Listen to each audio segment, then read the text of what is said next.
Hi all, ఎలా ఉన్నారండి అందరూ?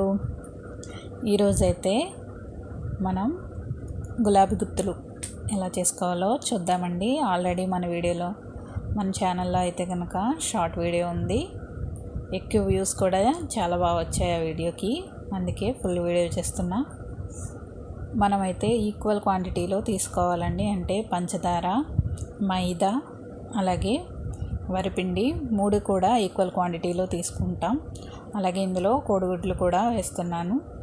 కేజీ మైదా, అలాగే కేజీ పంచదార, కేజీ బియ్యపిండి తీసుకుని చేస్తున్నామండి. మేమైతే కనుక 10 కోడిగుడ్లు కూడా తీసుకున్నామండి. కోడిగుడ్ల ప్లేస్లో మనం ఆయిల్ కూడా వేసుకోవచ్చు.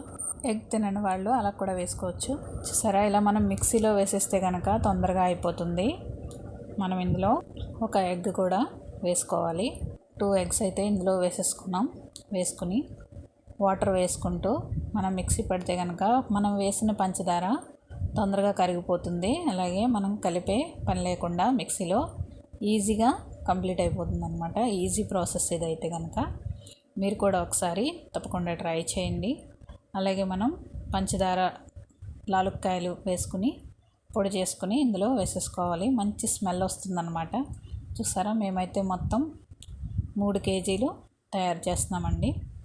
ఇలా మొత్తం కలిసేలాగా ఒకసారి కలిపేసుకుందాం. అలాగే ఆయిల్ పెట్టుకుని ఆయిల్ బాగా హీట్ అయిన తర్వాత మనం ఇలా పువ్వులు అనేవి వేసేసుకోవచ్చు. ఇదైతే మనకి పువ్వులు వేసుకునేది ఉంది కదండి, దాన్ని అయితే మనం బాగా వేడి అవ్వాలన్నమాట. వేడైనప్పుడు మాత్రమే మనం పిండి అనేది ఊడి వస్తుందన్నమాట.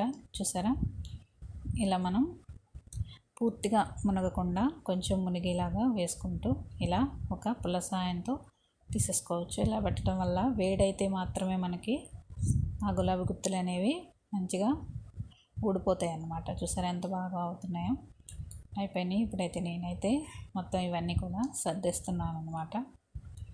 సో ఎంతో టేస్టీగా ఉండే గులాబీ గుత్తులు రెడీ అయిపోయాయండి. మీరు కూడా ట్రై చేసి ఎలా వచ్చాయో కామెంట్ చేయండి. అలాగే మన ఛానల్ని ఎవరైనా సబ్స్క్రైబ్ చేయకపోతే సబ్స్క్రైబ్.